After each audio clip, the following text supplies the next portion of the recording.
Russia is a nation on the decline.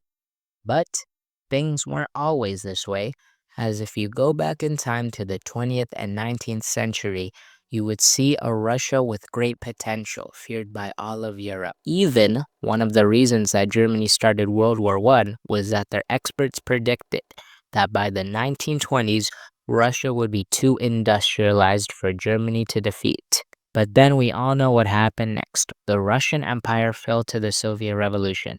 And while the Soviets under Stalin did industrialize Russia, they did so at a heavy cost, as they moved peasants from the countryside, forcing them into the cities. And while this did industrialize us, it also caused our birth rate to crash and our economy to stagnate. And things only got worse for the Russian people after the fall of communism, as after the disillusionment of the USSR, Russia's economy entered a freefall, with reckless privatization creating a new class of super wealthy oligarchs, which only kept Russia's economy from recovering. And with very heavy Western sanctions, the government had very little revenue. Now, in 2020, we see Russia a shell of its former self, with unstable government and competing ideologies about who should lead the nation. But just because things aren't bad doesn't mean it needs to stay that way. Right now in Russia, there are three main paths we can choose: Communist, Russian Empire, or United Russia under Putin. For this game, I decided communists were cringe, so I chose the Russian Empire. So I immediately chose to back the far-right party. Just then, Putin addressed the nation, giving a speech about his desire to amend the constitution. This announcement gave us a huge opportunity, as if we can get our popularity high enough, we will be able to influence the Constitution to our benefit.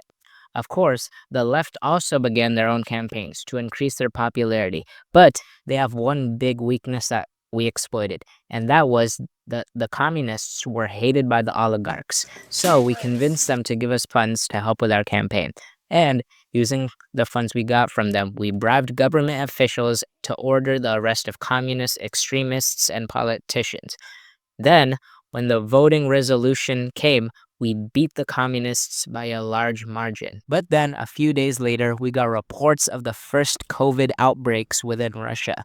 And even worse, a few weeks later, the president himself got infected with COVID. So, we immediately began COVID vaccine research. But at least we got good news from America, as after Trump's victory in the election, the country soon fell into civil war, vanishing most of our Western sanctions overnight. And with the Saudi civil war ongoing, oil prices have only risen, and with the lack of sanctions, Russia's economy is doing better than ever. Many months later, we finished our vaccine research, but unfortunately, it was still too late for President Putin, as his condition is only getting worse. At this point, there were only two options for him: either retire or keep ruling the country and eventually die from his illness. And I decided it was best for him to retire, which triggered early elections and unlocked a new focus tree. And so we began campaigning, and a month later, with the support of the oligarchs, the Russian Empire, LDPR, got elected. A few days later, after we got elected, we declared the Russian Empire and our ambitions on Europe. Now, as our president's first thing, when he got into office, he immediately suspended the constitution and dissolved the Russian parliament. At this point, the Russian citizens realized the mistake they made, but it was far too late, as he had already cemented his dictatorship and outlawed the other parties. Now, before moving to reclaim Europe, we had to ready up our economy. Now, there are two options: focusing the economy on the military or the people. And I decided to learn from the past mistakes of the Soviet Union and focus on the people. Now, while working on the economy, the subject of the oligarchs came up, mainly whether to work with them or purge them. And while our party does hate communists, I can't deny that Stalin was kind of cooking. So we decided to purge the oligarchs and nationalize their companies. Before we invaded Eastern Europe, I decided, because most of them were part of NATO, I decided to invade the Caucasus first as a little test for our army. So a few days later, we sent them an ultimatum. And luckily for us, only Georgia rejected, so we had to invade their nation. And we really overestimated them, as with our tank divisions, we easily ran over the Georgian army, and after capturing their capital, they easily surrendered to us.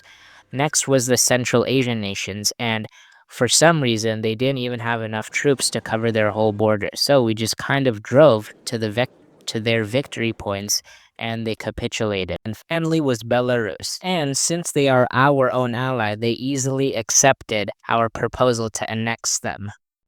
Now it's finally time for us to launch our special military mission into Ukraine, as in recent years they are working their way into joining NATO, and that is just unacceptable for us.